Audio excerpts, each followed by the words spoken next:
आज जुमे की नमाज को अदा करने के बाद तालिबान अफगानिस्तान में अपनी सरकार बना सकता है। सूत्रों से जानकारी है कि तालिबान अपनी ये सरकार ईरान मॉडल की तर्ज पर बना सकता है, जिसमें तालिबान का सर्वोच्च नेता हिबतुल्लाह सुप्रीम लीडर होगा और चुना गया प्रधानमंत्री जो है उसके नेतृत्व में ही देश को वो चलाएगा।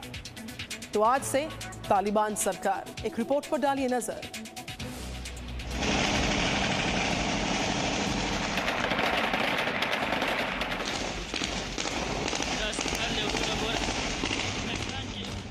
अफगानिस्तान में आज से तालिबान सरकार।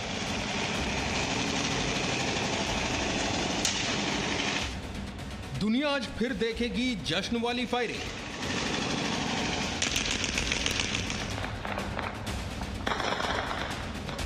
खुश होकर खौफनाक जश्न मनाने का ये तालिबानी स्टाइल है। काबुल से अमेरिकी सैनिक निकले थे तो तालिबान ने कुछ इसी तरह पूरे काबुल को डराते हुए जश्न मनाया था। तब तालिबान ने कहा था कि वो आजादी मना रहे हैं, लेकिन अब तो तालिबान के लिए इससे भी बड़ा दिन आ चुका है। अब तो अफगानिस्तान में तालिबान की सरकार बनने वाली है और उसके बाद तालिबान किस तरह से भयानक जश्न मनाएगा, इसकी कल्पना करके अभी से ही अफगानियों की रूह कांप रही है।